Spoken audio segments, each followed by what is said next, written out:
Ketika lo kecil lo mencari validasi ya. Oh iya, karena kan emang gak punya teman kan. Tapi sepertinya sekarang udah gak mencari itu sama sekali loh. Karena gue tahu itu gak penting. Nah, tahunya kapan pas lo tahu itu gak penting? Itu pertanyaan menarik lagi.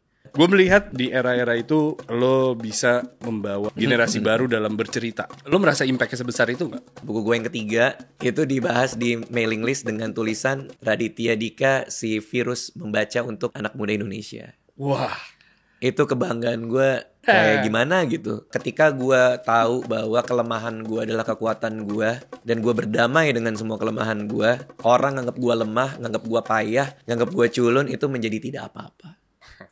Walaupun ada satu momen yang paling kocak nih. Berikut adalah contoh-contoh sastrawan Indonesia. Pramudia ada Dewi tattoo. Lestari, ada Pram, kalau nggak salah ada Pram juga. Ada Raditya Dika. Rame banget. Akhirnya gue jawab tuh. Gue memang gak mau disebut sebagai penulis sastra. Gue lebih nyaman disebut penulis ganteng. Bodoh amat. Salah satu hal yang membuat kagum dengan lo selain mungkin seberapa rapihnya, itu mungkin datang dari seberapa rasionalnya seorang Raditya Dika. Where does emotion play? Aduh, gak ada lagi. Oh ya? Gimana ya? What's your biggest fear? Welcome to the Friday Podcast, a melting pot of all ideas and stories. Whether it's the resilience behind a punchline, the humanity behind a policy, or the spark that fuels a masterpiece. In our studio, we pull back the curtain and explore the other side of every story. Because here at the Friday Podcast, we talk, you listen. Welcome to the Friday Podcast. Ladies and gentlemen, this is your host, Iyas Lawrence. Kalau gue boleh jujur, dari sekian lama gue sudah menunggu bintang tamu gue yang ini. Gue yakin dia lupa. Tapi di tahun sepertinya 2019 atau 2020, salah satu tim kita mengontak beliau. Bukan dia yang membalas, tapi orang lain. Dan rate cardnya mahal banget. Ya Allah. Emang ada brandnya waktu itu? Gak ada. Tapi gue tahu, gue tuh selalu sadar dengan bintang tamu gue. Kalau emang rezeki gue untuk berbicara dengan dia, waktunya akan datang. Weh, siap. Dan sepertinya hari ini adalah harinya Raditya Dika. Thank you for making time. Terima kasih udah diundang. 2 disclaimer dulu. Iya. Pertama, suara gue agak serak karena habis main padel teriak-teriak. Oke. Cuman ini gue persembahkan untuk podcast terakhir lo sebelum rehat. Ini suara terakhir gue sebelum gue rehat. Sebelum gue ke dokter hari ini. Terima kasih loh, terima kasih. Disclaimer kedua, ini biar orang tahu juga. Iya. Gak usah dibayar bro, gue hari ini bro. Gue datang dengan hati gue. Karena kan lo ngundang-ngundang, ngajak gue kan. Iya, betul. Dari Bintang Emon kalau gak salah. Betul, dari bintang Iya. Emon. Iya. Bintang Emon WA gue, tahu ini gak, Ilyas Lawrence nyariin Yes. lu. Iya, Ilyas Lawrence. Terus? Nyariin lu. Oh tahu gue pernah acara bareng, tahu kan lo inget gak sih kita pernah acara bareng sama Putri Tanjung? Iya lo jadi hostnya waktu itu, jadi MC gue. Iya? Creative Partner. Oh iya betul. Iya, ingat ya? Iya betul. Iya, oh iya gue tahu pernah acara bareng sama gue. Iya. Mau ngajak lo ke podcastnya gitu. Oh yaudah yuk kapan? Nggak lo DM gue kan. Akhirnya kita kontak-kontakan gitu. Jadi terima kasih Bintang Emon udah mempertemukan. Iya gue tuh merasa Bintang Emon, kita jadi ngomongin dia ya. Gue tau lo gak suka ngomongin orang, tapi ini positif ya. Menurut gue Bintang Emon tuh komedian yang intelektual. Oh iya pinter, Ya? Anaknya pinter. Dan dia berani untuk mengemukakan angle-nya dia gitu loh. Iya. Jadi nggak nahan gitu buat dia mau ngomong apa, ya udah angle-nya ini gue komedikan gitu. Dan versi serius dia pun tetap lucu. Maksudnya ketika di tongkrongan dan ngomongin hal-hal yang serius gitu, dia bisa bicara sesuatu yang serius dan di ujungnya ada punchline yang bikin ketawa untuk Ketika nggak ada kamera. Iya, ketika tidak ada kamera. Iya. Dia orang yang sangat menyenangkan kok. Walaupun kebanyakan stand up comedian aslinya pendiam sih. Itu yang gue lihat sih. Iya. Aslinya jarang banyak ngomong. Kalau ngomong seperlunya gitu sih biasanya. Ya jarang ngomong, tapi sekalinya ngomong suara serak dan habis. Iya, seperti itulah sekarang. seperti main padel kemarin. Bang Radit, gue tuh mengikuti karir lo pasti cukup lama, seperti banyak orang di luar sana gitu. Dari zaman blog, bahkan buku lo yang Kambing Jantan tuh gue nggak tahu, tapi gue punya edisi pertama yang bukan ada sayapnya. Setahu gue yang ada gambar sayapnya tuh edisi kedua. Yang pertama. Itu yang pertama. Oh iya sorry, bener. Lo Bener yang kan? punya yang pertama, 2005 terbit. Yang ada Iya betul. kumis dan jenggot gitu. Iya. Gue tuh kalau kita membedah terus kita ngebahas how it all started, gue rasa itu sering dibahas satu. Iya, Kedua betul. adalah gue rasa itu akan menjadi obrolan yang sangat panjang untuk durasi yang zaman Iya. dulu gitu. Yang gue pertanyakan adalah viral pada saat itu. Iya. Apa tuh? Karena gue rasa kambing jantan tuh jadi bahan omongan banyak orang pada saat itu kan. Iya sepertinya. Di saat buku-buku atau bahkan film-film pakai bahasa Inggris. Iya yang gue bilang di itu. Betul. Iya. Lo berani dengan kambing jantan, terus cara penulisannya sangat santai, humoris, dan very very personal gitu Iya, ngomongin iya, Ariadne. iya. Gimana rasanya viral di 2007 berarti 2005 ya? Kata-kata viral itu mungkin belum ada. Tentu belum. Belum ada. Beken. Iya, iya apa ya waktu dulu ya. Gue tuh pertama gini, gue ketika gue ke Gagas Media, jadi sebenarnya naskah Kambing Jantan itu kan di print dari blog gue. Dan ceritanya gue tuh datang ke toko buku, gue lihat di halaman pertama buku itu penerbit apa alamatnya itu loh. Misalnya buku A, buku Oke. Jomblo Aditya Mulya, di halaman awal penerbitnya Gagas Media, alamatnya di Alamatnya di mana? mana? Gue catetin Pak, ada 10 penerbit yang gue catetin alamatnya untuk mengirimkan naskah blog gue ini, Kambing Jantan ini. Oke. Gue cuti 1 hari, gue masih kerja di Metro TV waktu itu. Gue cuti 1 hari. Gue udah ngurutin dari yang paling jauh. Paling jauh itu kantor Gagas Media. Oke. Habis itu nanti ada Gramedia, ada apa segala macam. Gagas Media itu Depok setahu gue. Iya Depok waktu itu masih di Pesona apa Hayangan apa itu. Sekarang udah pindah ke Haji Montong. Gue datang ke sana, gue bawa naskah gue ketemu itu editornya, gue kasih, terus dia buka ini apa dari blog itu apa, masih belum familiar banget kan. Iya. Dia buka ketawa, 2 lembar ketawa, oke nanti kita kontak dia bilang gitu. Gue ke mobil gue nyetir sendiri, karena Depok jauh dari rumah gue, capek Pak. Lu pulang. Gue pulang. Kalau nggak jadi penulis nggak apa-apa. Rumah lo di mana emang? Udah terlalu capek di Senopati. Oh di Senopati, oke. Udah terlalu capek gue. Gue semager itu jadi manusia. Jadi gue ke Depok, kesana ngerasa capek, pulang ke Senopati ke rumah gue. Kayaknya nggak usah deh. Kayaknya nggak usah jadi penulis deh. Jadi gue tidur. Lupa gue. Gue lupa gue ngirimin naskah itu. Kantor lagi. Ngantor lagi sampai suatu hari ditelepon sama Mas Denny, nama editornya itu Mas Denny. Dia bilang diajak ketemu senior editor kita Muammar MK di PS. Naskah Kambing Jantan diterima gue bilang. Iya, tapi harus ngobrol dulu sama senior editor buat gimana kalau diterbitin bagaimana. Oh ya udah. Gue datang terus gue pikir kayak anjir, gue baca buku-bukunya Larung. Gue baca cerpen-cerpen pilihan Kompas Gramedia. Iya, iya. Gue suka sastra Rusia, Nabokov, segala macam. Oke. Gue pecinta buku, pecinta sastra. Iya. Kayaknya pas gue mau ke PS tuh, kayak gue gak layak deh jadi penulis. Anjir nih buku apa, gue elo. Iya. Segala macam, udah gitu gak diedit segala macam kan. Kan dari blog kan apa adanya. Catatan harian Belajar bodoh. Belajar bodoh. Iya. Gue datang ke PS di Coffee Club waktu itu lantai dasar. Coffee Club. Coffee Club yang di pojok dekat ATM, Itu dekat sampai WC. detik ini masih ada tuh Masih ada restoran. ya. Itu kesayangannya Muammar MK tuh kalau meeting sama orang. Gue datang ke sana, Mas MK pakai ini kaos you can see anjir. Kok pakai Yuken? Gue juga nggak tahu dia ngapain lagi pakai you can see di PS. Terus ya udah, mungkin emang gue nyentrik lah dalam hati gue kan. Wah Mas MK nih Mas. Gue duduk, penulis sebelah gue dipanggil Mas MK. Kayak masih kurang gini nih. Kayak belum dulu deh. Gitu. Oh ternyata bisa nggak terbit Oh bisa ya. nggak terima. Kalau udah ditelepon bisa nggak diterima ternyata. Wah anjir gimana nih. Ya udah dalam Ini hati banyak maksudnya. hari itu ada 3. Oke terus. Terus Mas Kempa bilang Kambing Jantan Raditya Dika gitu. Gue duduk depan dia gitu. Dia baca lucu dia bilang. Dia tepok meja terbit dia bilang. Anjir terbit nih buku gue.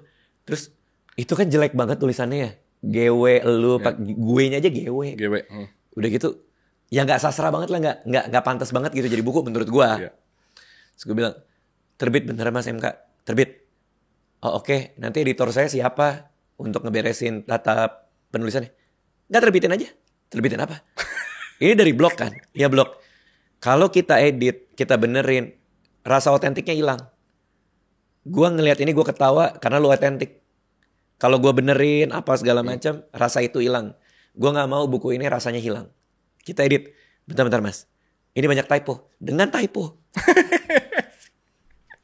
Ini jatuhnya kayak film GJLS ibu-ibu Iya, yang kemarin. Oh iya, diceplok aja, Iya, diceplok ceplok aja gitu. Ya udah apa adanya ya. Kaget banget gue kaget banget. Siapa juga yang mau baca tulisan kayak karena gue pecinta buku-buku bener dalam tanda kutip gitu loh. Ngerti, iya. Buku gue kayaknya nggak ada bener-bener. Ya udahlah. Oke, ditaruh di gue desain sendiri covernya. Gue kan belajar graphic design juga tuh kayak lo tuh. Tapi gue otodidak.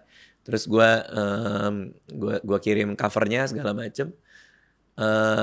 Sempat nggak rame, yang gue ceritain di Solo. Sempat nggak rame. Gue tahu tipping pointnya itu ketika jadi di buku itu gue lupa ada email apa yang gue taruh. Kayaknya gue ninggalin sebuah email atau alamat blog yang terus ke blog ada emailnya, gue lupa.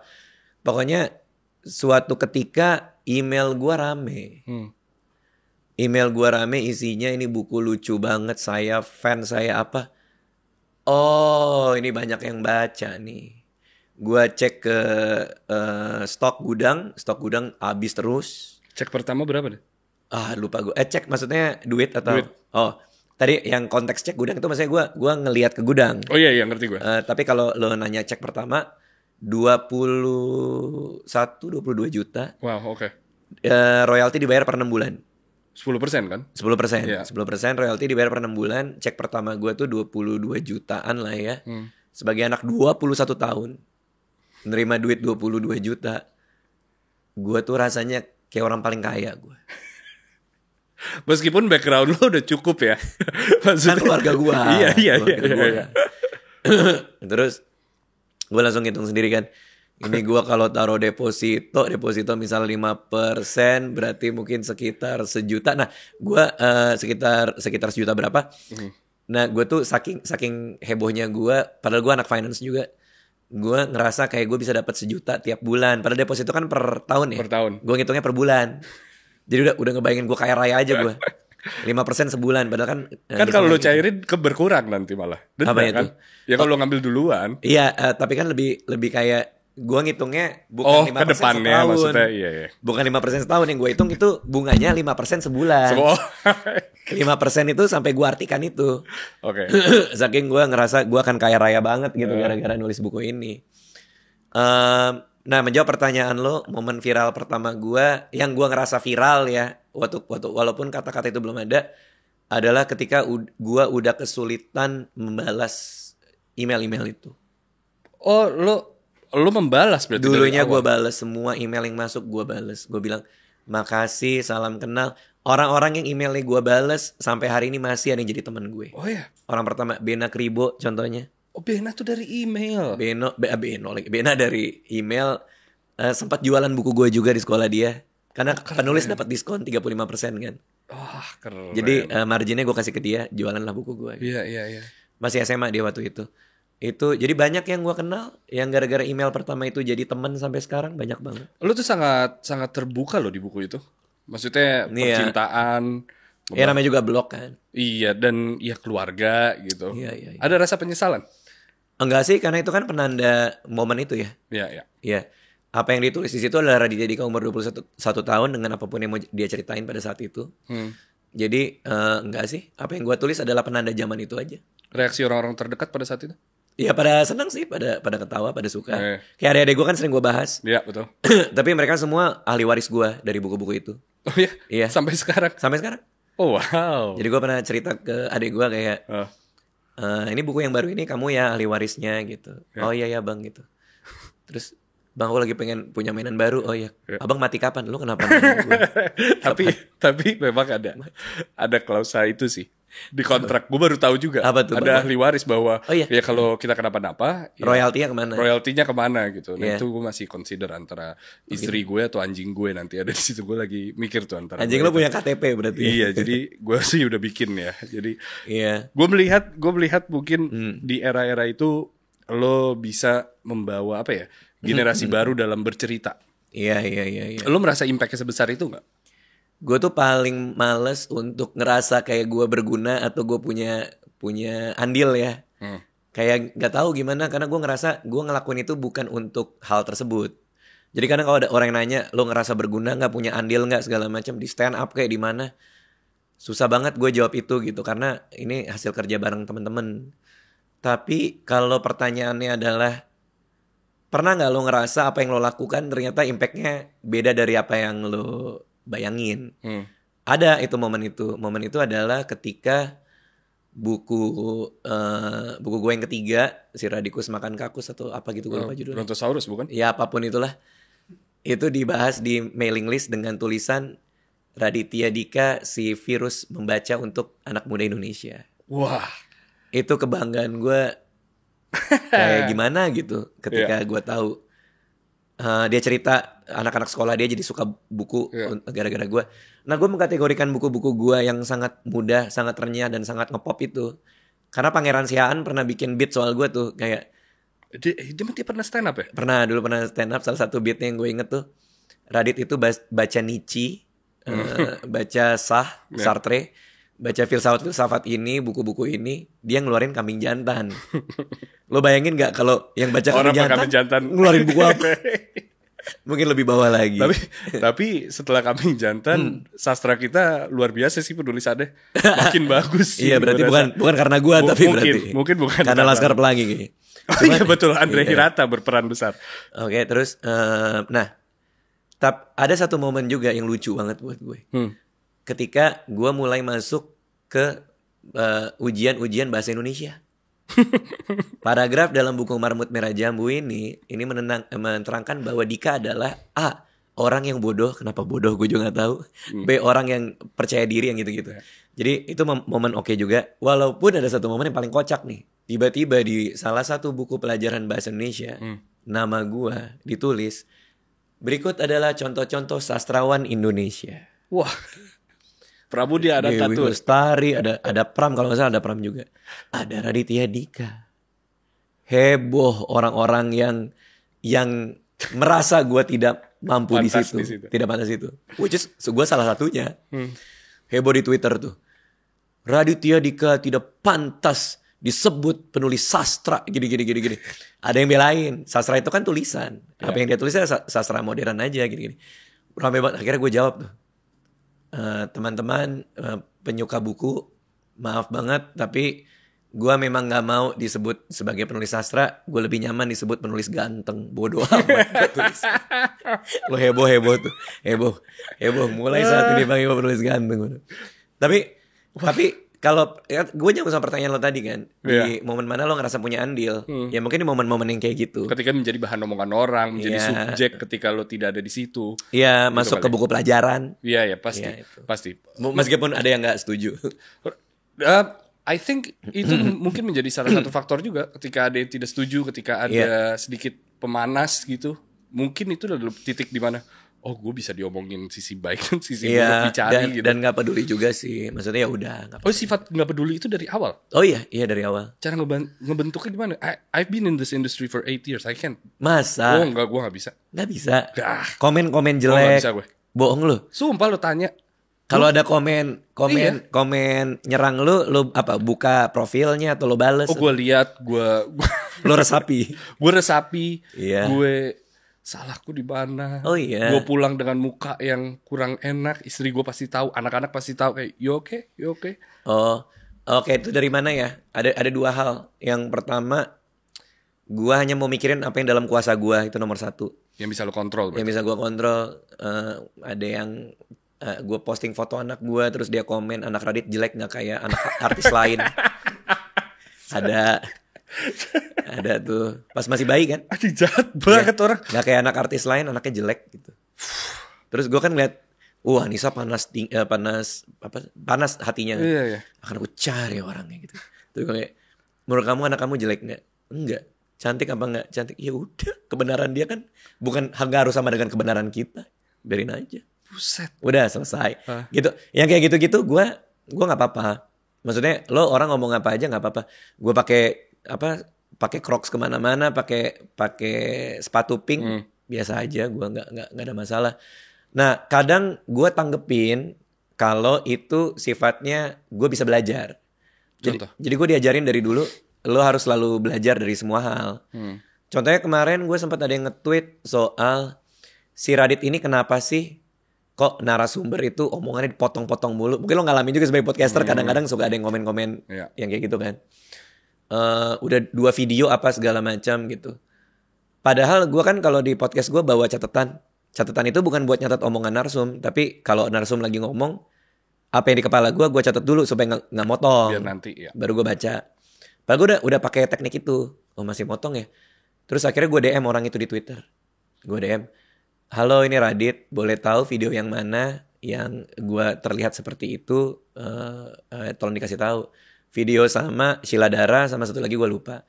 Nah Sheila Dara tuh gue memang lagi excited banget ketemu dia. Karena banyak banget hal yang pengen gue tahu soal itu. Jadi gue kelepasan aja. Akhirnya gue ngeh gitu. Terus akhirnya masih ada nih DM di Twitter tuh. DM gue ke dia.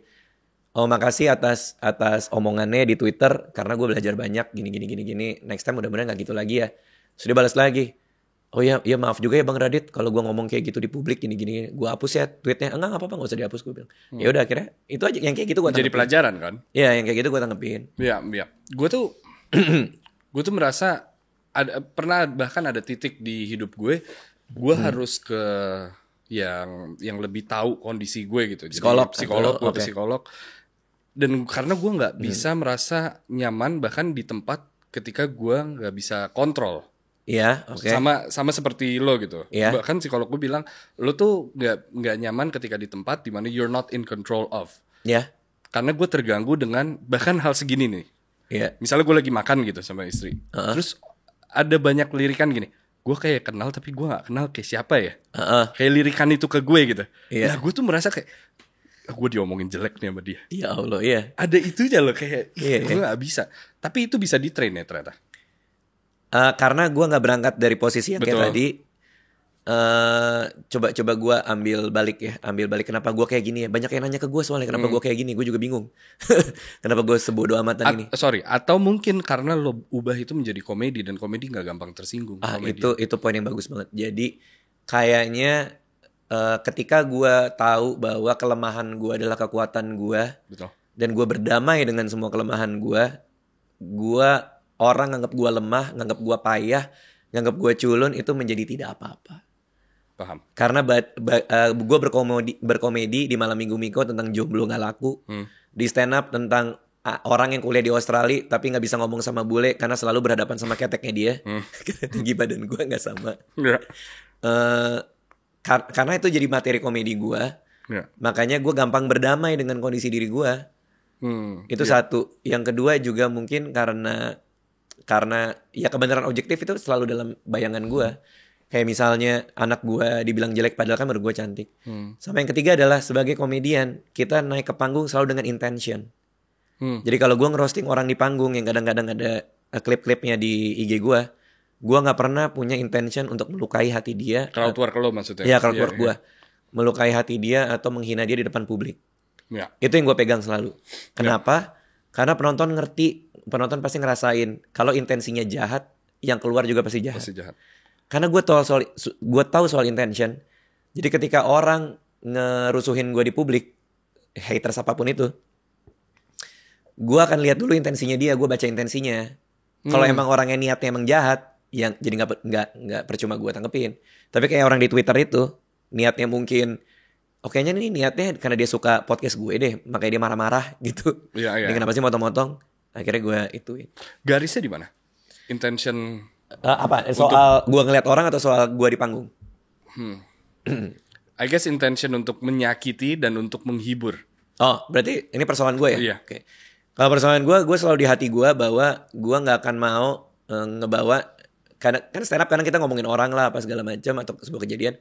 Gue nggak mau intensinya itu karena gue mau balas dendam, gue menyakiti karena gue punya platform yang lebih gede. Meskipun di YouTube pun juga kayak gitu. Paham. Ya. Intensinya hanya untuk either ada pelajaran yang bisa gue ambil, kesempatan menertawakan diri sendiri, atau ya hiburan buat kita bersama tanpa harus menyakiti orang sih. Kalau gue sih intensi gue itu. Dan itu biasanya sih lebih aman sih. I see. Nah gue mungkin gue mau trace back belakang dulu gitu. Dengan menjadi seorang penulis yang lo memang dari dulu ingin menjadi penulis. Tapi memang apakah ada roadmap yang dari dulu dibangun gak sama orang tua gitu? Lo harus menjadi siapa gitu atau harus menjalani karir seperti apa? Berarti FISIP tuh ngambil sendiri? Iya, wah itu agak panjang tuh. Jadi yang pertama itu gue pengen jadi akuntan karena di majalah Intisari gajinya 7 juta. Itu gede buat gue waktu itu tuh, waktu SD.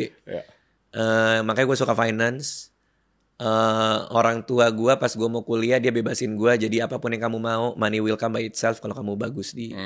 Jadi mau jadi tukang pel, jadi tukang pel, tukang nasi goreng, jadi tukang nasi goreng, asalkan jadi yang terbaik di situ, uang akan datang. Terserah kamu mau pilih jurusan apa, makin bingung gue. Terus tapi kan gue kuliah finance kan di Adelaide. Cuma gue nggak selesai, gue balik ke Jakarta, gue S1 lagi di UI, ngambil jurusan ilmu politik di FISIP UI. Kenapa? Karena kata orang gampang lulus, cuman bikin makalah. Gue malah mendengarkan gosip lain soal FISIP. Apa tuh? Tukang selingkuh semua. Ya Allah ya Robi. Di pengalaman gue sih enggak ya. Di angkatan gue sih kayaknya enggak. Tapi gosip itu mungkin datang karena rata-rata cantik kali. Oh iya betul, itu saat Iya itu kan? betul. Lo anak FISIP bukan sih? Bukan. Lo anak apa? Mantan gue anak FISIP. Oh oke. Iya. Itu kalau kita nyebutnya di kantin FISIP namanya Takor, Taman Korea. Oke. Itu karena yang disumbangin sama pemerintah Korea kantin itu. Oh ya? Iya. Namanya Takor Taman Korea. Kalau di Takor bubaran jam makan siang itu kita nyebutnya fashion show. Karena cakep-cakep. Cakep-cakep, cantik-cantik. Gue selalu duduk di depan toko fotokopi sambil ngeliatin. Dan minum kopi. Kenapa mukamu Yuy? Asisten gue ngeliatnya gitu banget. Dulu Nurul. Ada yang ngeliatin lo gak? Hah? Ada yang ngeliatin lo? Ada dan gak peduli kali gak tahu juga. Ada yang ngeliatin gue dan gue baru tahu 15 tahun kemudian.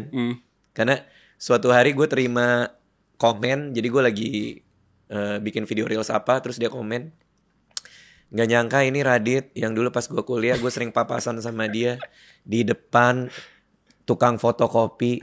Ya, gak pernah punya teman dengan tas kegedean minum kopi sendirian. Saya sedang melihat fashion show. Gue bilang sekarang lo tahu. Kenapa gue di situ. Oke.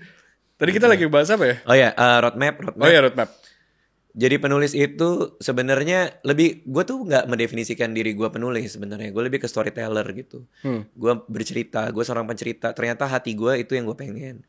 Nah, menjawab pertanyaan lo ada roadmap apa enggak? Enggak, karena itu cara gue bertahan hidup sebenarnya di sekolah. Jadi gue dibully karena gue pendek, nggak pernah punya teman. Sampai akhirnya gue nemuin buku komedi di rumah nenek gue, Mati Ketawa ala Rusia, wahahaha. Gue baca anekdotnya, gue hafalin. Besok di sekolah ada yang mau denger cerita lucu nggak? Gue bercerita lah depan mereka. Jadi punya teman pak. Sampai akhirnya momen prestasi gue, ada satu anak paling kaya di sekolah gue. Aduh, gue jangan sebut namanya lah. Pokoknya. Gue penasaran tapi. Nanti off cam gue ceritain. Bapaknya itu importir salah satu brand minuman paling gede pada saat itu dari Amerika. Nanti gue ceritain. Oke. Masuk circle dia pak, circle geng orang kaya. Pak itu dia memulai tren Doc Mart di SD gue. Oke. Tahun 97. Doc Mart SD. SD Doc Mart. Gokil. Apa nggak keberatan? Itu kan berat bawanya ya buat anak SD. Nggak tahu deh. Gue juga FOMO juga waktu itu. Lu beli juga. Iya karena masuk dalam geng dia.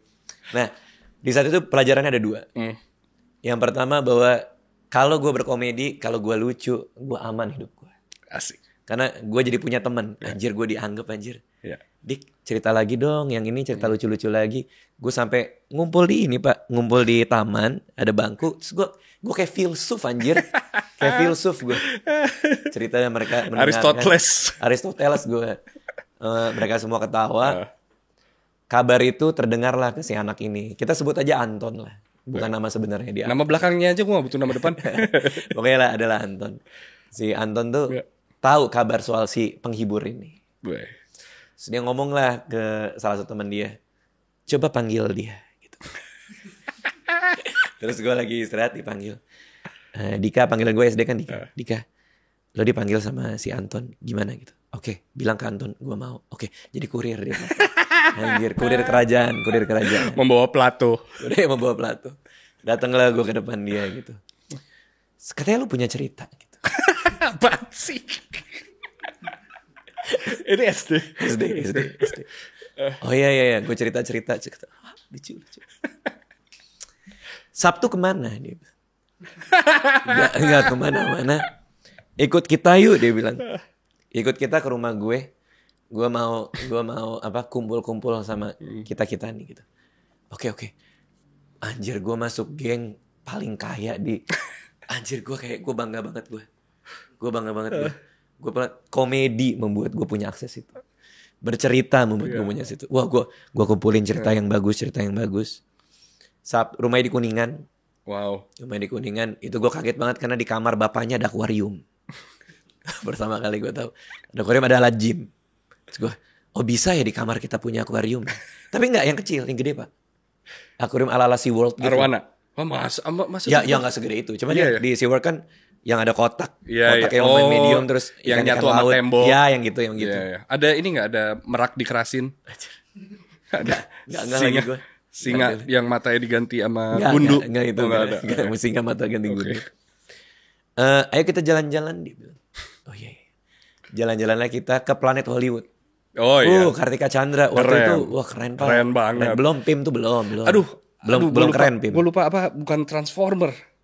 Terminator. Ada patung Terminator. Arnold. Itu kemana ya sekarang ya? Kayak masih ada deh. Planet Hollywood masih ada. Planet Hollywood di bawah, kayaknya di bawah masih ada deh. Oke, silakan. Restoran kan. Pertama kalinya gue datang restoran yang kayak gitu kan, anjir. Maksudnya gue sering diajak orang tua gue jalan-jalan, tapi gue nggak pernah sama temen gitu karena gue gak punya temen kan. Duduk, makan apa makan, pesan aja pesan lah ini itu. Udah happy, udah kenyang. Mau baju. Baju dari mana emang ada jual baju itu? Ada. Gue pulang bawa baju Planet Hollywood. Nyokap gue pas gue pulang kaget banget. Kamu dari mana pulang? Diajak orang dari mana kamu tiba-tiba? Gue ceritain. Gue dimarahin nyokap gue tuh hari itu karena gue pulangnya telat. Kan gak ada handphone. Iya, oke. Gue nggak bilang karena setahu gue cuma diajak main ke rumah. Iya. Gue nggak tahu sampai malam ke Planet Hollywood. Ya udah. Nah gara-gara itu gue jadi masuk circle dia. Di saat inilah gue dapat pelajaran kedua. Silakan. Bahwa komedi mungkin menyelamatkan lo. Tapi kalau lo berkomedinya salah, komedi itu menghancurkan lo. Apa yang lo ucapkan? Jadi karena gue tahu gue asik nih, gue lucu nih. Mulailah gue roasting dia. Lagi pada ngumpul gitu. Posisi sudah berteman berapa bulan berarti? Wah, gue lupa. Pokoknya udah cukup lama. Sudah cukup dewasa berarti? Udah 3 kali kegiatan itu. Udah 3 kali dapat kaos. Iya. Gak semua kaos sih, gak semua kaos. Ketika kegiatan itu, udahlah gue ketemu dia. Nah, mulailah masuklah bercandaan gue. Kayak misalnya gue bilang, nih Anton nih. Anton kumpul sama kita. Dia gak mungkin bandel, gak mungkin ngerokok. Karena dia kan di rumahnya duitnya banyak, tinggal bakar duitnya aja. Terus gak ada yang ketawa anjir. Si Anton kayak, wah kayak gue offside. Kasih joke lain lagi, gue lupa joke lain lagi apa, tapi makin ofensif pak. Karena udah keringet dingin gue. Karena gue salah, gue nyari joke lain. Joke lainnya makin jurang tuh. Udah, dia diam. Udah bubar. Hari Jumat gue lagi jalan di tangga sekolah SD Tarakanita 1. Sekolah gue tuh. Jalan terus datang salah satu teman gue tuh, si geng-gengan kurir-kurir itu tuh. Datang, Sabtu nanti mau pada kumpul jam berapa di sekolah? Emang ada apa? Ke rumah Anton. Terus dia, oh lo gak ikut ya? Terus dia pergi. Disitulah. Dibuang gue. Dibuang gue. Di saat itu gue belajar bahwa komedi itu harus punya garis. You have to draw the line. Iya. Dan lo bermain selalu di garis itu. Hingga suatu hari lo melanggar itu garis dan semuanya berubah. Jadi gue hati-hati banget soal itu. Oh, lu berarti pioneer dari SD. Lu pioneer cancel culture ya? Kalau bisa dibilang. Gue kira si Anton meng-cancel gue sendiri. Itu gak culture itu. Cancel kingdom. Dia memutuskan.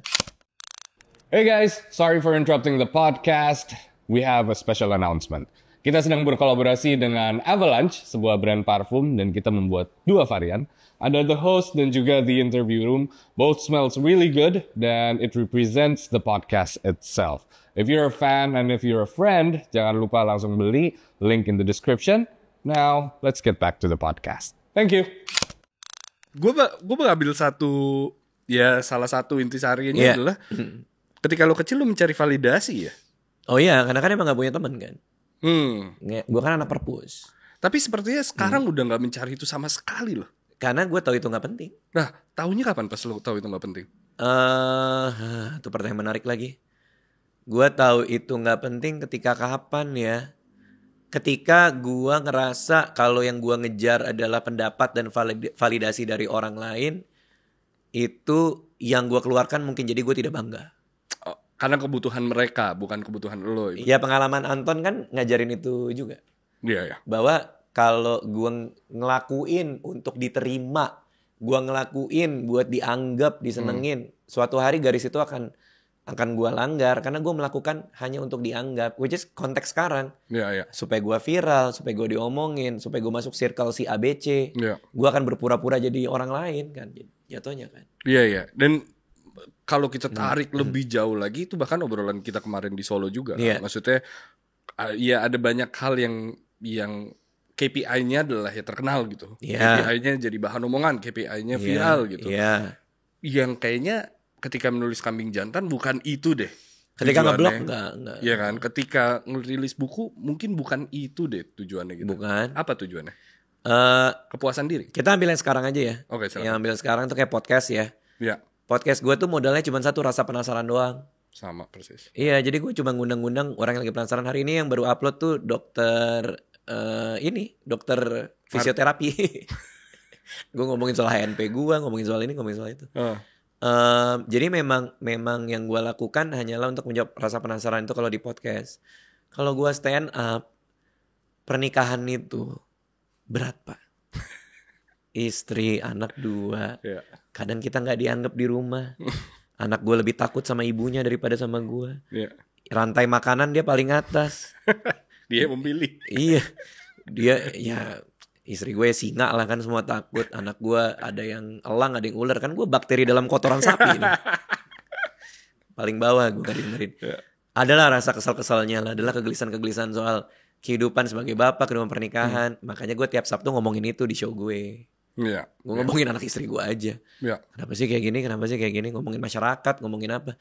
Lu bikin-bikin kayak gini kan ada hal yang lo gak bisa share kan. Iya. Lo podcast kan gak mungkin lo kesel banget sama sebuah hal terus lo ceritain. Karena implikasinya kita gak pernah tahu orang terimanya kayak apa. Tentu. Ya kan?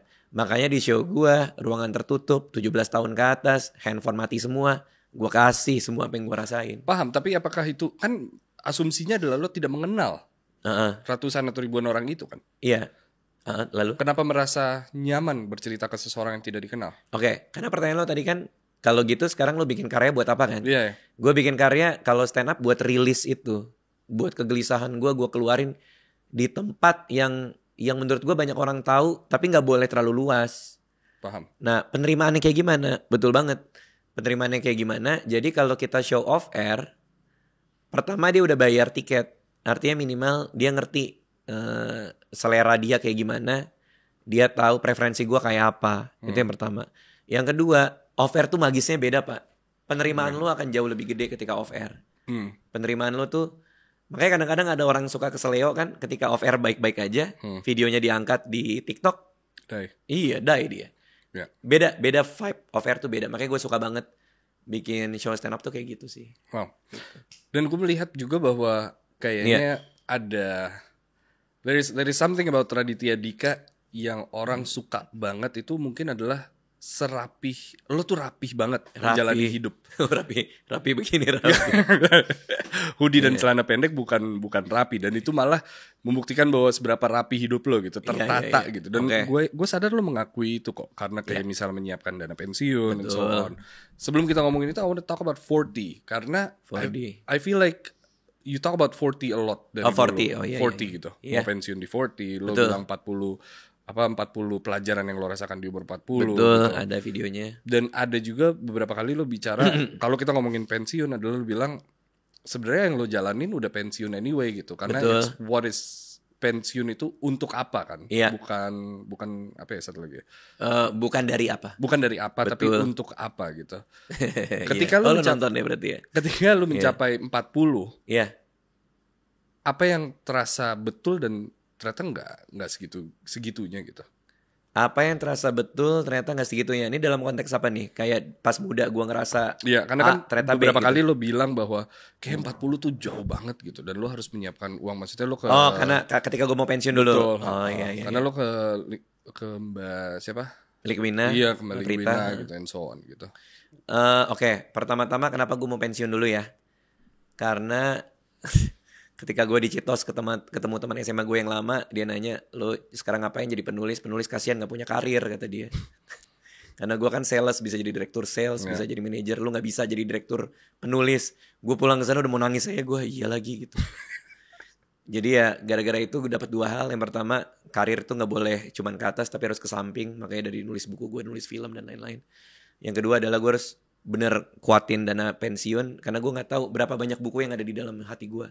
Di dalam diri gue. Dulu tuh argumen-argumen gue nge-quote orang lain, jadi jangan salahin gue. Argumen-argumen di banyak orang lain kalau ngeliat penulis-penulis hebat tuh, tentu ada anomali kayak Agatha Christie ya, tapi penulis hebat tuh maksimal 10 buku, 11 buku, 12 buku. Nah gue tuh jadi kayak ngerasa setelah 12 buku dalam diri gue nih keluar, gue makannya pakai apa ya gitu. Atau kalau gue tiba-tiba gak bisa nulis lagi kayak gimana ya. Nah rasa takut itu yang ngebuat gue punya dana pensiun. Kenapa 40?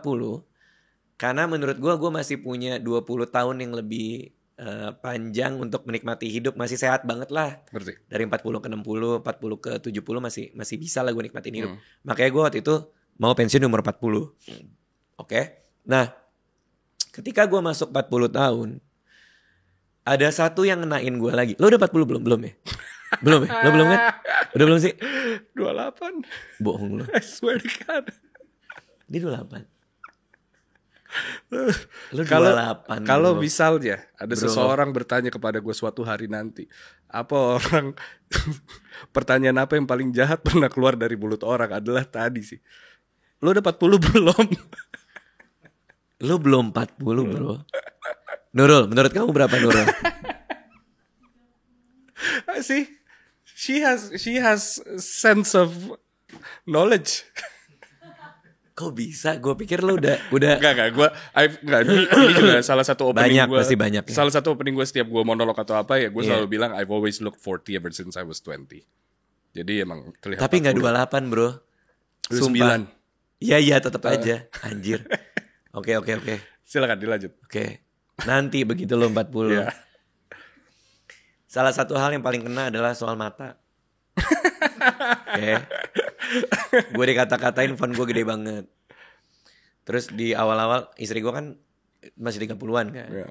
Terus gue baca handphone gue, terus gue bilang, ya udah mulai plus nih, segini udah gak bisa baca gitu. Nah kadang-kadang dia, tahu gak kalau istri itu kan suka nemu apa yang bagus di IG, yang menarik dikasih lihat kan. Dikasih lihat, bukan dikirim bahkan. Nah gue lagi duduk, istri gue naruh depan muka gue, lihat deh sayang. Jadi gue gini mulu nih. Jadi ada masanya gue sakit leher tuh, gue kayak tiap kali dia gini mulu. Kenapa sih? Ya. Karena aku udah bilang aku nggak bisa baca sedekat itu. Sama dia malah dites. Kalau segini kan makin sakit hati ya. Yeah. Nah, mulailah gue cari tahu soal mata plus. Ternyata mata plus itu adalah lensa mata menolak buat fokus. Oh gitu. Karena sudah tidak mampu. Capek dia. Sian. Jadi si lensa mata, udahlah gitu kayak.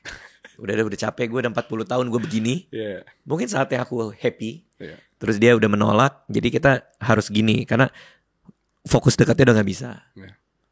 Nge-gym lah gue, PT gue bilang nge-gym harus lebih sering karena tiap tahun 1% massa otot menyusut setelah umur 30-an, bahkan yang 40 lebih. Oh iya. Iya. Okay. Jadi otot kita die. Our muscle actually die kalau kita nggak latih.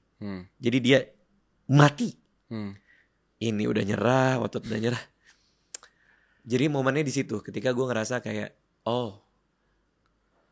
dulu setiap hari adalah hari gue lebih baik dan bertumbuh kan. Iya. Makin lama makin tinggi, makin lama makin kuat, kenceng apa. Sekarang it's getting down bro. Setiap hari Is it depressing? menurun. Sorry, gue mau nambahin. Is it depressing? Enggak ya. Setelah gue berkumpul di forum usia 40-an WhatsApp dan 40-an. ada forum di luar, forum 40 plus. Yeah. untuk menerima itu. Really? Iya, untuk accepting bahwa karena ini perspektif yang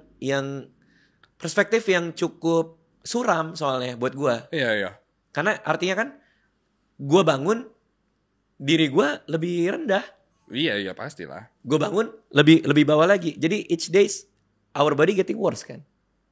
Yeah, and Iya kan? that community shares a whole depressing story of themselves atau? Ya kan namanya juga 40 plus. Jadi ada yang kayak help me accept this change in my life, gini-gini ada. Terus dibantuin. Itu terapi buat gue. Gue jadi kayak Hidup dia lebih sengsara nih. Iya.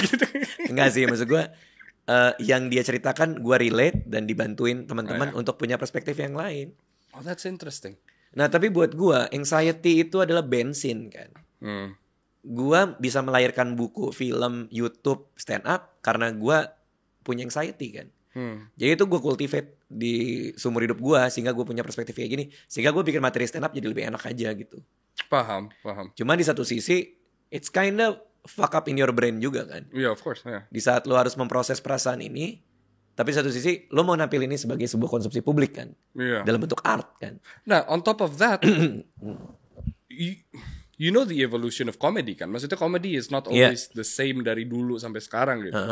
Ya kalau kita lihat misalnya siapa Chaplin gitu berperan Charlie sekarang Chaplin. kan udah nggak selucu siapa gitu. Iya.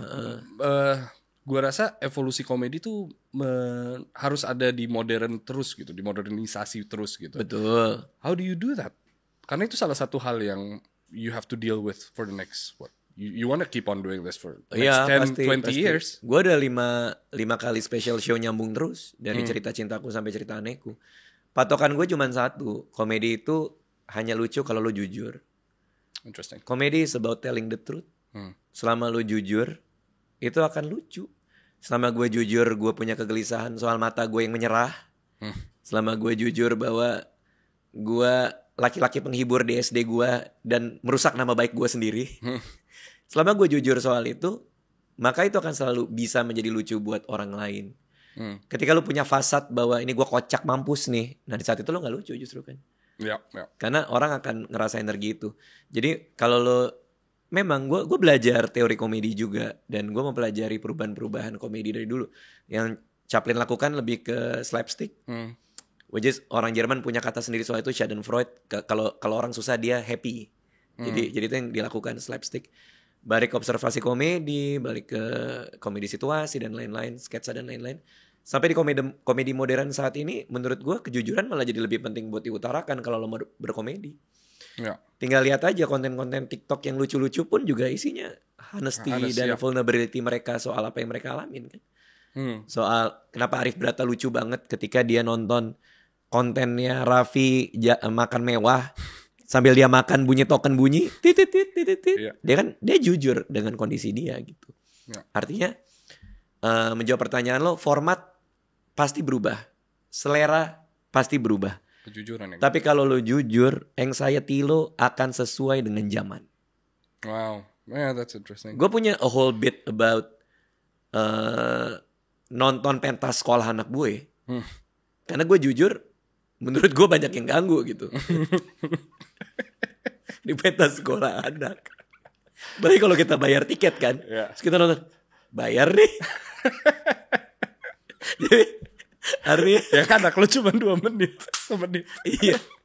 Iya. Ya gimana ya? Tapi ya artinya ya kan gue harus jujur soal itu yang gue rasain. Makanya gue punya jurnal kan. Jurnal gue kan tiap hari gue tulis. Iya. Pernah jadi masalah nggak beat lo? Pernah jadi masalah nggak dari istri gitu atau bahkan ya anak lo terlalu kecil untuk memahami sih, mungkin adik atau keluarga gitu? Iya kan. Lagi-lagi kan intensinya apa? Intensi gue kan gue nggak mau menghina mereka, gue nggak mau jelek-jelekin mereka. Gue menceritakan sudut pandang gue terhadap apa yang mereka lakukan. Dan selama ini sih masih aman. Yang banyak gue anak gue pasti gue dengan angle di mana mereka yang superior dan gue korban selalu. Oke, jadi mereka ngomongnya ini gue nggak bisa ngerti. Mereka ini karena anak gue yang laki-laki tuh emang pinter banget si Aca kan. Ya artinya gue mencoba untuk pakai angle yang justified juga gitu. Dan gue punya sensor itulah ya. Ada dong pasti kayak mereka sakit, ada kejadian lucu misalnya. Ya, Itu nggak mungkin gue ceritain. ya, ya. Apa yang mereka lakukan ketika mereka sedang sakit ini gitu. Itu pasti nggak gue ceritain. Nah, yang menarik justru istri. Ya adalah kadang-kadang gue cuman ngomongin premis doang. Terus gue bilang ke istri gue, di Bekasi ada show nih, mau dateng nggak? Biar denger beat aku. Ada, pengalaman pertama dia denger. Bersama teman-temannya. Habis itu gue minta dia naik ke atas klarifikasi. Mana yang salah? Mana yang benar? Mana yang benar dari beat kamu apa? Dari sudut pandang kamu.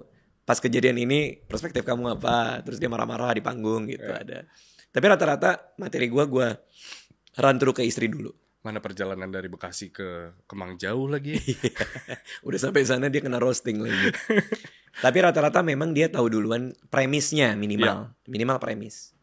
Gue merasa bahwa very similar ke dunia wawancara atau podcast gitu. Ada garisnya gitu. Iya, Dimana, pasti.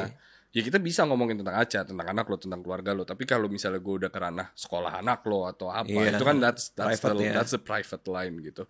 Tapi gue juga merasa bahwa yang gue utamakan dari dulu ketika melakukan ini adalah kepentingan narasumber. Iya, pasti. Senyaman lo, senyaman apa kita berbicara gitu, dan how we connect setelah ini gitu. Iya.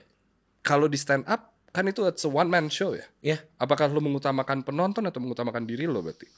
Oh, itu pertanyaan bagus tuh. Kegelisahannya, premis kita ngomongnya premis. Premis itu gagasan utama dari sebuah joke-nya. Itu berangkat dari kegelisahan dan harus melayani diri kita. Oke.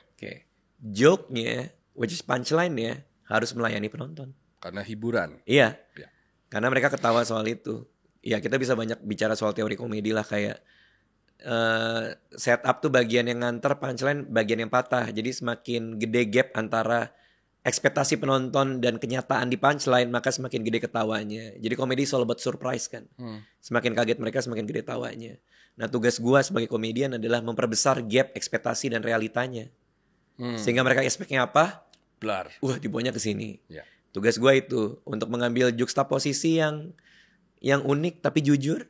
Bapak yang lemah di keluarga. Itu oksimoron yang gue coba sampaikan, yang dari situ aja udah menggelitik gitu. Betapa menderitanya suami-suami di mall ketika hari Minggu. Betapa anehnya melihat banyak hewan di mall tiba-tiba. Oh iya, itu banyak hewan yang kadang stroller anjing orang lebih mahal dari stroller anak gue. Jadi ya, betul, sering ke Mall Utara ya? itu di selatan juga ada. Di mana? Di selatan ada, Pak. Oh ini, mall ini. Di Central Park. Oh, Central. Sorry, di Kemang Village. Kemang Village kan? Iya. Iya. Central Park juga gue bingung tuh, ada orang bawa anjing kan. Terus ketika membawa anjing, karena gue gak punya anjing, jadi gue ngerti nih. Iya. Ketika membuang anjing, pasti kan memungut kotoran mereka dan dibawa pulang. Gue kayak, itu anjing pasti bingung banget itu. Itu dalam perspektif anjing. Iya. Pasti mereka bingung kan. Iya. Lu kenapa bawa pulang apa yang Gue buang. gue buang gue? Itu gak usah dibawa. Lu bayangin anjingnya bingung gak? Lu gue anjing nih, kayak gitu kan. Terus gak usah. Gue gak butuh kan. Dalam perspektif dia kan itu gue tinggal. Iya. Yeah. Malah ada satu bapak-bapak gue lihat, kalau ini di Kemang sini nih, ada apa tuh ya di Kemang yang tempat dog park. Komo Park. Kan gue suka bawa anak gue tuh. Jadi gue udah mulai familiar tuh. Ada anjing boker, diambil, dibuang. Ya emang buat kebersihan bersama lah. Yeah. Cuma kadang ada anjing lucu. Oke, anjingnya boker. Bapak-bapak datang.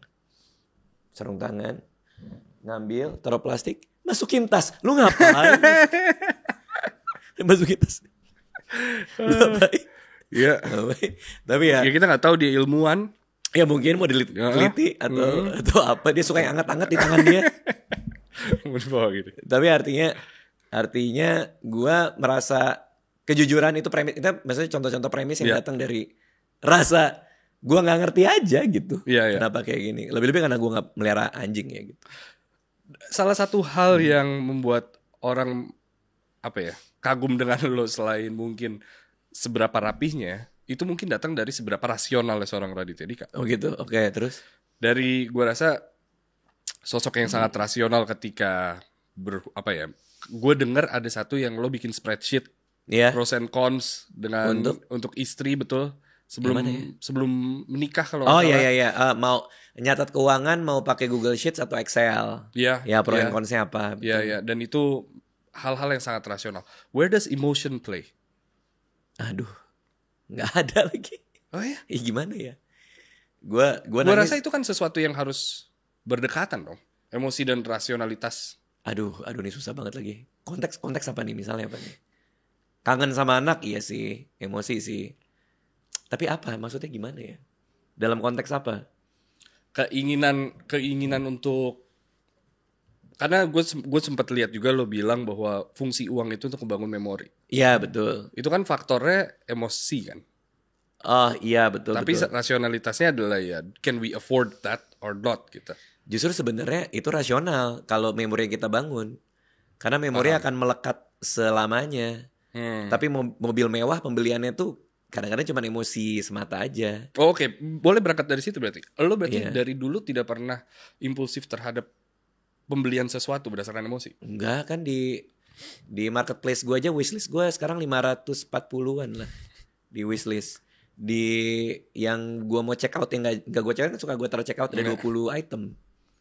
Kadang-kadang gue delete. Gimana cara nge-train istri lo untuk ada di posisi itu juga? Gue gak peduli dia ngapain. Oh, Iya. itu bukan pemikiran satu keluarga. Enggak. Itu. Enggak, istri gue belanja aja. Jadi kayak paling contoh ya. Sayang ini tas bagus banget gini. Beli nggak ya? Paling dari gue cuma bilang, ya ngapain sih kalau aku sih pasti nggak beli. Tapi aku pengen banget beli. Ya kalau kamu happy beli aja gitu. Oh wow. Jadi kadang-kadang follower gue kalau ngeliat foto gue sama istri tuh kayak Anissa tuh barang-barang cakep brandednya dia itu, sementara gue pakai celana pendek gitu. Gue pernah foto dengan istri gue. Gue waktu itu pakai kaos dan celana pendek. Terus istri gue emang sangat cantik dan dia menggunakan barang-barangnya juga. Iya. Ada yang komen gini, Kak Indira cantik sekali. Kak Iyas kayak mau COD biawak. Ya kan itu pekerjaan umur 40 tuh COD biawak. COD biawak. Tapi ya artinya gua nggak meminta nggak minta istri gua untuk punya satu pemikiran sama gua. Anak harus punya pemikiran yang sama. Enggak. Ya anak kan gua paling lagi baca buku Opposite of Spoiled kan. Gimana caranya anak yang raised in money tapi nggak spoiled itu gua lagi baca. How do you do that? Kalau di situ ya yang paling penting menunda keinginan itu nomor satu. I heard. Nomor satu dan lain-lain. Cuman nggak kok. Kayak istri gue mau ngapain terserah dia. Gue paling nggak suka liburan. Tapi kita jadwal liburan kita 2 tahun sekali. Itu pasti kita keluar negeri hanya 2 tahun sekali. Karena gue nggak terlalu suka jalan-jalan. Tapi kan dia pasti punya keinginan buat jalan-jalan. Nah minggu depan dia berangkat ke Jepang sama teman-temannya liburan sendiri. Oh wow. Gitu. Kemarin dia ke Korea Selatan liburan sendiri. Ya, sama teman-temannya. Ya nggak apa-apa lu punya kehidupan. Nggak harus sama kayak gue. Tapi gue juga punya kehidupan gak harus sama kayak lo. Jadi kita cari titik tengahnya, liburan barengnya tiap 2 tahun gitu. Menemukan tengahnya, atau gini deh gue ubah pertanyaannya, menemukan cara untuk hidup ke depannya tuh sejak kapan Raditya Dika gitu? Dulu kan enggak, maksudnya enggak hoodian, enggak Crocs gitu. Ya enggak sih. Enggak segitunya gitu, minimalism terus and so on gitu. When did that change? Untuk jadi minimalis. Iya. Kayak momennya dulu ketika gue punya jam tangan banyak dan mewah. Karena buat gue pencapaian itu gue rayakan dengan beli jam tangan gue. Film single 1 juta penonton gue beli. Jadi setiap kali gue lihat gue merayakan film ini. Lama-lama jam gue banyak banget, gak pernah kepake. Menjadi alasan. Iya, terus teman gue bilang, bro sekarang gak apa-apa tahu pakai jam kiri kanan. Kayaknya gak deh. Kayaknya gue gak mau jadi superhero deh tiba-tiba punya jam tangan kiri kanan. Jadi, nah gue kan anaknya story banget. Suka cerita banget gue. Jadi gue ngerasa itu jam jadi gak punya cerita. Dia hanya ada di laci. Dan gak berpetualang di dunia ini. Lo gak ngerasain lo hidup bro. Submarine gak diajak berenang gitu ya. Iya. Gue jual semua jam gue. Hanya untuk 1 jam. Yang untuk meliputi semua pencapaian gue. Did you tell everyone what the watch is? Oke, jamnya itu ya gue cerita waktu itu gue bikin video juga. Jamnya adalah Rolex Day-Date 40 mili yang white gold. Oke. Gue pakai di situ. Semua jam tangan gue itu hanya cukup buat beli 1 jam tangan itu. Ya ada lebihan dikit tapi Kenapa itu? oke. Kenapa itu? Karena pertama dia presidential gitu. Iya. Ada elegance di situ dan dia white gold. Betul, dan nggak gede, nggak kecil. Nggak gede, nggak kecil. Iya, iya. Dia white gold. Iya, iya. White gold itu artinya dia emas, tapi orang nggak tahu. Nggak tahu itu mas. Ya. It's only me. Gua nggak harus ini emas terus kayak keren banget lo jam lo emas. Nggak mau. Gua mau hanya gua yang tahu. Jadi ini mewah, tapi buat gua mewahnya pada saat itu. Iya. Oke. Gua pakai pak. Gue pakai. Pandemi terjadi. Lu ngerekam nggak sih? Dia duduknya sampai kayak gini. Nggak, bentar lagi dia dekat ciuman. Biasanya gitu. Dia lebih ke nonton Iya, kayaknya. terus? Tapi nggak apa-apa. Tandanya seru. Makasih bro. Siapa tadi namanya? Gulam. Gulam. Iya. Ada gulam, ada semum. Iya. Itu yang tadi gue bilang komedi itu berevolusi. Betul. Iya. Dan ini evolusinya ke bawah. Itu evolusinya ke bawah. Terus lanjut. Oke. Terus Rolex Day-Date 40 mili olive green anniversary dial white gold. Oh, cakep sih olive green. Cakep banget. Pandemi datang 2020. Harganya turun. Day-Date semua jam naik pak. Iya, iya. Betul, pandemi naik. Oke. Itu jam di rumah aja sama kayak gua. Karena pandemi ini, mohon maaf terhadap pandemi. Iya. Maaf semua yang terdampak. Tapi kayaknya gue gak terdampak karena gue anak rumahan. Emang di rumah, iya. Anak rumahan. Ada orang kampanye di rumah aja jangan keluar. Iya itu tiap hari gue di rumah aja. Nah, sehingga jam itu makin gak keluar rumah lagi pak. Karena dulu tuh masih ada acara-acara bisa gue pakai. Gue masuk ke ruang wardrobe istri gue ngeluarin jam itu kayak, lu kasihan banget gitu. Lu gak pergi, lu gak punya cerita, lu gak hidup bro. Iya. Gue jual itu jam. Lo jual? Gue jual itu jam, dapat harga yang naik daripada pertama gue beli. Terus gue nitip ke yang jual teman gue. Dia kayak punya toko jam itu. Tunggu, lo beli di Teman gue juga. Oh, bukan di Rolex. Enggak. Oh, oke. Enggak. Enggak waiting list gitu. Susah Iya, tuh. pasti. Oke. Itu pun dapatnya dari Hong Kong teman gue. Pasti. Jadi Iya. gue minta teman gue cariin, dia pergi ke Hong Kong, dia balik bawa jam itu. Terus gue jual ke dia lagi, karena dia kan juga punya toko. Apapun yang terjadi bro, gue cuma nitip, mudah-mudahan jam ini dapat pemilik yang pas yang bisa bikin dia cerita yang bagus. Gue bilang gitu. Terus adalah gue lap terakhir. Terus gue kasih ke dia. Udah 3 minggu kemudian dia WA gue. Jam lo ada yang beli bro. Oh udah dia, karena gue sayang banget kan. Siapa yang beli? Jonathan Liandi. Tahu gak? Dia YouTuber e-sport. Tahu gak? Ya Jonathan Liandi. Terus dia ngeliatin, wah gue DM dia, Jonathan itu jam gue. Titip dia baik-baik. Make good memories. Wear in good health, gue bilang gitu. Siap bang Radit. Nah itu 2021, 2022. Lucunya, ini gue serak karena padel kan. Kemarin gue 4 kali ngelawan Jonathan Liandi. Gue ketemu dia. Tapi dia lagi gak pakai. Oh, gue kira dia Gue ketemu dia. Gak pernah gue ketemu dia. Gak pernah. Gue cuma tahu-tahuan. Oh Jonathan Liandi itu orangnya. Udah. Karena sama YouTuber kan. Pas gue ketemu hal pertama. Gimana date gue? Masih aman bang gitu. Wah, siap. Wah itu gue minimalis semenjak momen itu. Lo gak ada jam? Sekarang terakhir gue ada 1 jam manual, tapi itu udah gue jual lagi juga. Jadi gue nggak ada jam yang penting dalam tanda kutip. Yang melambangkan kesuksesan. Nggak ada. Tapi gue masih punya banyak jam yang dikasih orang. Karena orang-orang kan tahu gue suka jam. Jadi mereka ngasih gue. Gue penasaran jam apa yang dikasih ke lo? Patek? Ada yang ngasih Patek? Enggak. Oh. Ya ada Omega ada. Oh, okay. Gitu-gitu. Dikasih Omega, dikasih apalagi Ya, ada hukumnya kalau kayak gitu ya, jangan dijual kan? Oh jangan dong. Iya. Jangan dikasih orang, jangan dijual. Kalau itu kan udah pasti. Tapi maksudnya untuk merayakan gitu Nggak ada. Wow. It's all not important lagi buat gue sekarang. Pencapaian, milestone, udah nggak ada yang penting buat gue. Celebrate small wins lo apa? Udah nggak ada gue udah nggak ada kayak gitu. And that's okay. Ya kayak ini tanya asisten gue kan ikut. Kamu berapa tahun Yuy sama aku Yuy? 3 tahun. Gue manggung di mana pecah banget nih orang pada ketawa nih. Gua rame banget show gue salah satu show terbaik gue tuh. Misalnya cerita sialku di Pekanbaru lah, gue happy banget show itu. Turun, gimana tadi Yoi, pecah nggak? Pecah banget bang. Oh oke, udah pulang gue tidur. Hmm. Udah nggak ada lagi gue kayak gitu. Makan enak? Kalau itu udah pasti. Makan enak, ya living in moment aja buat gue, bukan Bukan pencapaian. sebuah selebrasi ya? Bukan selebrasi. wow. Gue nggak ada lagi kayak gitu-gitu. Hmm.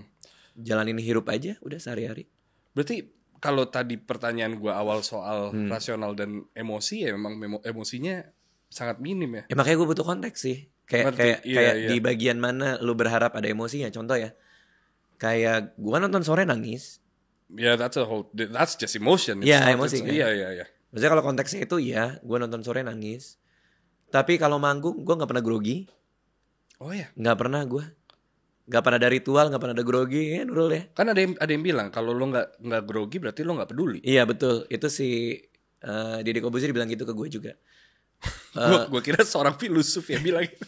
Kan Deddy Corbuzier. Kan Om Deddy waktu itu mau main di Trans. Iya. Mau main di Trans. Bentar lagi gue show nih, dia bilang gitu. Ya. Terus Om Ded masih grogi, Om Ded. Oh iya dong, kalau nggak grogi artinya kita nggak peduli. Ya. Ya, gue stand up gue nggak pernah grogi. Lu nggak peduli? Oh ya siap. Daripada gue dipukul kan. Siap. Nah, Oke. tapi gue punya teori soal itu. Silakan. Show stand up comedy gue sebenarnya it's not a show. Got Itu it. bukan show. It's a therapy. Terapi buat gue. Dengan cara gue ngobrol ke banyak orang. Ini gue ketemu orang, gue cerita apa yang gue pendam, lo dengerin. Supaya lo mau denger, gue bikin tuh lucu. It's not a show. Siapa yang mau cerita grogi? Nggak ada. Siapa yang lagi mau ketemu Gulam? Ketemu Gulam di Kemang. Gue mau ngobrol sama lo dong, Gulam. Nah. Di mana? Di coffee club PS gitu. Di mana lah. Gue kan nggak mungkin kayak Pakai you can see. pakai you can see ya, Mas MB. Gue nggak mungkin ketemu Gulam dengan jas, Ya. sepatu pantofel, datang pakai ikat pinggang, datang terus grogi gue ketemu dia karena gue mau cerita sesuatu yang jujur dari diri gue kan. Got it, ya. Nah dengan perspektif yang sama, itulah kenapa show gue nggak pernah pakai jas, gue nggak pernah pakai pantofel, kecuali di TV ya beberapa kali. Tapi kan ini gue merasakan itu sebagai terapi gue, jadi makanya gue nggak grogi. Wow, interesting. Karena itu saatnya gue ketemu orang-orang yang mau dengerin doang, bukan it's a Raditya Dika show. Is it a job? Enggak. Enggak, buat gue stand up gue bukan pekerjaan. Stand up gue tuh stand up gue adalah, aduh, gue nggak tahu sih, karena gue tiap kali gue selesai stand up gue depresi, gue masalah gue itu doang. Karena lo tidak ada kegiatan lagi gitu. Nggak ada stand up ngerti, itu. ngerti. Sampai gue ke bantuan profesional kan. Berarti lo pensiun dari apa? Kalau itu bukan sebuah pekerjaan. Makanya kan gue nggak pensiun dari Pensiun untuk. Tapi kan untuknya udah lo kerjain bertahun-tahun. Makanya gue pikir nih gue udah CB pensiun sebenarnya. Ini perspektif baru gue. Oke. Dalam buku Die With Zero ada argumen yang bilang lo nggak harus berhenti dan pensiun. Ya. Lo bikin mini retirement lo. Kayak lo akan lakukan sebentar lagi. Iya. Lo mau ngambil sabbatical 3 bulan ya? Berapa sih? Ya segitulah ya. Itu mini retirement bro. Gue seharusnya kayak gitu. Dan lo melakukan apa yang gue lakuin kan lo cerita kemarin. Yang mana nih misalnya? Yang ke Lombok. Oh ya nulis. Iya. Iya. Is that mini retirement? Bukan. Enggak, karena itu cuma seminggu 2 minggu. Oke. Mini retirement sebulan 2 bulan gitu. Itu suatu hari akan gue lakuin sih. Jadi gue pensiun untuk melakukan itu. I think to myself whether I'm doing the right thing or not. Gimana tuh?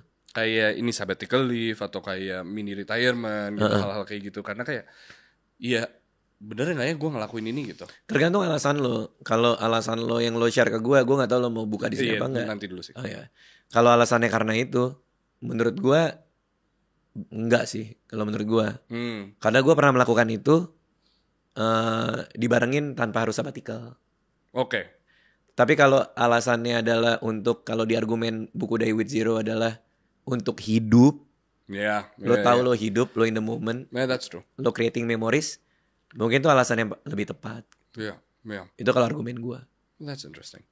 Radit, mungkin kita udah 1 jam lebih Iya, berbicara dan Aman lo kalau Gua tuh- mau lebih banyak gak apa-apa. Aman. gue dengan senang hati kita jauh lebih banyak, cuman kan suara lo at the end of Oh the iya, day ini kan itu yang mau jauh ke lebih- dokter juga jauh sih. lebih penting. Gue ada 2. Yang pertama adalah Iya. bagaimana seorang Raditya Dika menerima pujian. Ya terus. Dan yang kedua, ya kita jawab itu dulu deh. Karena kan tadi lo bilang menerima komentar-komentar negatif, ya itu bisa dilupakan gitu. Iya. Pujian itu kan bisa jadi stimulan untuk melakukan sesuatu berlebih gitu, atau malah menjadi demotivasi juga bisa gitu, atau malah ya sebaliknya gitu. How do you handle? Aduh, gue susah juga kalau gue yang jawab ya. Tapi Nurul deh, Nurul, aku kalau dipuji kayak gimana Nurul? Biasa aja, nggak peduli gue. Nggak tau gue malah lebih berbahaya dipuji daripada dikritik. Itulah kenapa di show-show gue selalu ada QR code. Tolong kasih masukan. Di penampilan gue apa yang kurang, di penampilan opener apa yang kurang, di IO apa yang kurang. Karena kalau semua bilang aman, itu gue malah stres sendiri. Nggak ada yang bisa diimprove. Ya ini karena gue di brainwash sama dosen gue di Australia. Dosennya dosen perempuan. Di kelas perilaku organisasi, organizational behavior. Dia masuk, dia bilang, tahu nggak kenapa pesawat Challenger meledak? Mana gue tahu kenapa itu meledak ya kan? Jadi ada yang paling berbahaya dalam sebuah organisasi namanya groupthink, dia bilang. Kita disuruh baca sambil dijelasin. Ketika pesawat Challenger akan diluncurkan, mereka mengumpulkan ilmuwan-ilmuwan terhebat di seluruh dunia untuk berpikir gimana cara ini pesawat safe, aman, segala macam. Saking pedenya mereka bikin sayembara. Mau nerbangin guru perempuan menjadi guru pertama yang terbang di luar angkasa. Ke luar angkasa. Saking percaya dirinya, orang awam loh, bukan astronot loh Pak. Di roketnya dihitung, terus gurunya dicari, ketemu, berita nasional di mana-mana. Countdown nih Pak. 3, 2, 1, semua ngelihat, jatuh, meledak. Ada guru itu di situ. Itu histeris semua orang lihat. Gak nyangka. Bikin investigasi. Kenapa ini semua ilmuwan hebat kok gak tahu gimana caranya itu pesawat bisa meledak? Ilmuwan yang hebat satu bilang, oh ya karena saya pikir ilmuwan hebat ini udah ngecek dan saya nanya baik-baik aja gak? Oh ya aman. Lo gimana? Aman? Oh ilmuwannya bilang, ya gue nanya ke ilmuwan itu dia bilang, gimana aman? Iya aman kok, baik-baik aja aman. Semuanya bilang aman karena dia pikir, oh kalau si pintar bilang aman, ini aman. Aman lah, walaupun dia pas ngecek, kok kayaknya gak aman ya? Tapi kan dia pintar gitu. Nah, mulai saat itu, si dosen gue bilang, selalu berhati-hati dalam hidup kamu. Kalau kamu punya tim, kamu punya pekerjaan dan semua bilang bagus. Karena apapun yang kamu lakukan, bisa hancur seperti pesawat itu. Gue pulang. Saya tidak akan mau menerima laporan baik-baik aja. Tapi itu pegangan gue. Oh iya. Gimana caranya? Itu pegangan yang sangat-sangat bagus. Karena kan terutama untuk mereka para pemimpin. Untuk bisa mendengarkan. Terus tidak menjadi tombak untuk bilang aman. Karena tidak mendengarkan gitu. Bagaimana caranya lu sebagai pemimpin perusahaan. Pemimpin rumah tangga. Lu bisa mendengarkan kritik atau malah membuka obrolan gitu. Karena untuk apa? Untuk kritik. Iya, untuk kritik dan diskusi untuk jadi lebih baik gitu. Because I think that itu sesuatu yang sangat umum gitu. Tapi apparently it's very lack of loh. Iya, nggak banyak orang yang rela egonya dibuka. Betul, kan? Iya. Dengan ngasih contoh bahwa kita nggak apa-apa, itu nomor 1. Paham. Kita harus kasih lihat kita nggak apa-apa. Kayak komedi developer gue di cerita Sialku itu adalah seorang perempuan namanya Winnie, lulusan UMN, baru lulus. Gue ambil. Aku ngapain bang? Kamu dengerin materi baru aku, kamu catat menitnya segala macam. Tugas kamu cuma 1, bilang kalau nggak lucu. Aku nggak ngerti apa-apa soal komedi, justru itu. Karena kamu nggak ngerti apa-apa soal komedi. Saya nggak bisa ngelucu bang, kecuali gini, wow, nggak boleh, nggak usah. Itu nggak usah. Akhirnya gue jadiin developer komedi gue. Meeting pertama dia diam gitu. Ada yang nggak lucu nggak? Ya masih oke sih. Gue nggak butuh oke. Kalau nggak lucu bilang nggak lucu. Yang ini nggak lucu. Oke di mana? Gini. Oke kalau gue bener. Nah dari meeting pertama dia ngerasa kan kayak, oh nggak apa-apa tuh. Nah itu yang diomongin ke semua orang di belakang. Nggak apa-apa ya ngomong ke Bang Radit kayak gitu ya. Emang nggak apa-apa gitu. Rais Marasabesi teman gue udah lama. Kemarin nonton show gue. Cerita Anehku. Show yang ketiga lah, show awal-awal lah. Dia datang, dia nonton. Selesai bubaran, salaman. Gimana Is? Suka, aduh lucu banget bang, bagus banget lagi gitu. Oke. Gue pulang, malamnya sebelum tidur gue telepon dia. Is tadi kan nonton ya? Iya, full. 2 show. Gimana? Bagus. Yang gak bagusnya di mana? Mungkin pacing show kedua kali ya bang. Pacing show kedua tuh depan-depannya agak lambat dikit. Tapi kalau lo mau bikinnya lambat, gak apa-apa juga sih, masih enak diterima. Tapi karena gue punya perbandingan, pacing show itu lebih enak. Oke, notes gue buat minggu depan gitu. Artinya itu akan nyebar tuh. Iya. Itu akan nyebar. Rais nanti ngomong ke si Ate. Ini tuh gak apa-apa tahu ngomong iya. gini. Iya. Jadi di kantor sih reputasi gue udah kayak gitu. Sehingga anak-anak mah aman-aman aja. Gue biasa di challenge setiap hari sih. Ya. Itu salah bang, itu gak bener bang, ini gitu. Iya. Itu sih. I think my last question would be, apa yang seorang Raditya Dika takutin? What's your biggest fear? Oh gitu. Gua paling takut sama tidak mempersiapkan hal sehingga itu bisa kejadian di masa depan. Oh, makanya lo siapin dari sekarang. Iya, dana pensiun segala macam show gua itu gue siapin. Karena tugasnya anak-anak kantor gua, tugasnya Nurul juga di sini. Gue selalu bilang ke Nurul, tugas kamu adalah mempersiapkan solusi ketika masalahnya belum ada. Jadi jaga-jaga lo berak di panggung, dia selalu ada celana gitu ibaratnya gitu. Itu pernah hampir kejadian sih. Dia udah beli popok dewasa. Gue lagi diare di Depok tuh waktu itu. Si 40. Nggak, itu bukan karena itu. Cuman ya itu bukan tujuan. Ketakutan terbesar gue adalah ada hal terjadi dan gue nggak siap. Gue nggak tahu tuh muaranya dari mana. Maaf ya, tapi bukankah itu menjadi ada sebuah pemikiran bahwa you live in fear dong? Karena itu sesuatu yang tidak tahu apa terjadi atau tidak. Iya, dan itu cukup irasional justru kan. Tapi ya itulah hidup gue penuh dengan anxiety ke arah itu soalnya. Gitu. Makanya dana pensiun gue kekumpul di 2019 ya karena ketakutan itu kan. Does it make you live less? Sejauh ini masih happy, tapi apakah itu ngaruh? Menurut gue karena persiapan gue, jadi gue lebih lega dan bersyukur ketika hal buruknya terjadi. Contoh. Asuransi pak. Asuransi. Gue lagi dalam kondisi, gue lagi punya penyakit yang lumayan mahal perawatannya. I heard. Dan lo belum bisa ceritakan kan? Gue belum share, Yeah. tapi di show stand up gue ceritain sedikit. Di ceritaan itu. Cuman ya, itu biayanya lumayan. Dan ya udah, alhamdulillah banget. Gue udah nyiapin dari berapa tahun yang lalu kan. Nah artinya kan ketika itu terjadi, gue bilang ke Nurul, untung banget ya Yuy ada asuransi gini gitu. Nah, akhirnya ketika kejadian jadi aman. Jadi gue biasa merencanakan tidak terjadi bagus, terjadi gue happy gitu. Wow. Tidak percaya dengan keberuntungan berarti ya? Karena semuanya disiapkan. Pasti ya, semua orang pasti punya garis start beda-beda ya. Gue punya privilege yang sangat luar biasa. Cuma pada akhirnya keberuntungan adalah persiapan bertemu dengan kesempatan kan. Ya. Jadi lo harus siap tiap hari aja. Oh, gue tuh ada satu lagi, if I may. Yeah. Ada satu hal yang bukan sering sih, beberapa komentar atau di comment section YouTube juga bertanya gitu. Karena besar di keluarga yang I would say privileged, born with money gitu. Melihat lo sekarang mengapresiasi uang dan mencintai hal-hal sederhana gitu, mempersiapkan segalanya gitu. Itu banyak banget di comment section yang merasa bahwa itu nggak nyampe ke mereka gitu. Ngerti nggak maksud gue? Nggak ngerti maksudnya gimana? Jadi nggak nyampe. Kalau nggak aneh gitu ya? Iya, kalau apa karena lo cukup ya dulu gitu? Apa lo puas ya dulu? Iya. Atau kok lo bisa ya kayak gitu? Mungkin pertanyaan itu, kok bisa? Tapi tahu nggak? Yang paling ngerinya lagi apa? Orang tua gue ngebebasin gue.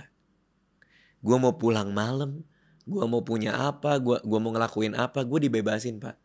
Gue tuh begitu gede gue sekarang, gue mikir kenapa gue nggak narkoba gitu. Kemungkinan itu ada banget loh. Dikasih duit uang jajan, mereka nggak ngitung uang jajan gue. Peraturan di rumah apa? Aduh apa ya? Ini soal uang jajan ya. Kadang mereka lupa mereka udah ngasih. Mereka ngasih sekian, jalan lagi. Bentar. Nih buat jajan. Udah dikasih lagi gitu. Gue nggak tahu, gue nggak ngerti. Jujur gue nggak ngerti kenapa gue begini. Kenapa integritas itu hal yang sangat penting di gue dan di lingkungan kantor gue. Jangan pernah curang ke orang, jangan pernah bohong ke orang, jangan bikin orang rugi. Masalah waktu kita sangat on time. Kita nggak pernah mau bikin rugi orang lain. Itu aneh banget buat gue dibesarkan keluarga sebebas dan se-free flow itu gitu. Dan gue akhirnya mungkin dapat jawabannya. Silakan. Karena buku menurut gue. Dengan membaca buku, gue masuk ke sepatu banyak orang. Gue punya empati gue. Gue hidup di hidupnya orang yang jualan di pasar di buku ini. Gue hidup di kehidupan orang bangsawan yang jahat di Rusia pada tahun berapa. Yang akhirnya dapat hukumannya. Gue terekspos sama filsafat, which is menyelamatkan gue banget. Ya pasti. Pemikiran-pemikiran Marcus Aurelius dan lain-lain. Dia seorang pemimpin Itali, tapi dia memilih untuk jadi baik. Kenapa lu jadi raja tapi lu baik, jadi emperor tapi baik? Ya, itu ngebuka mata gue. Jadi kalau menjawab pertanyaan lu, cara didiknya apa segala macem, ya orang tua gue baik-baik aja ya. Maksud gue nggak kasar, nggak jahat, nggak apa. Tapi lebih banyak menurut gue tuh buku sih. Dan gue rasa karena background keluarga lo isinya pendidik. Iya, mereka akademisi sih. semua. Dosen dan iya sih. And I think that plays a huge role. And I think that's the perfect way to end the podcast. Siap. Thank you Bicara bro. soal buku, jadi terima kasih banyak. Ada lagi mau ditambah? Udah sih, cukup sih. Cukup? Sih, iya. Good luck buat lo deh. Terima kasih Raditya Dika sudah menjadi tamu terakhir di season ini. Yep. I'll let you guys know what's gonna happen. Nggak usah lah bagian itu. Kalau gitu gue Yas Lawrence. Raditya Dika. I'll see you when I see you. Bye-bye.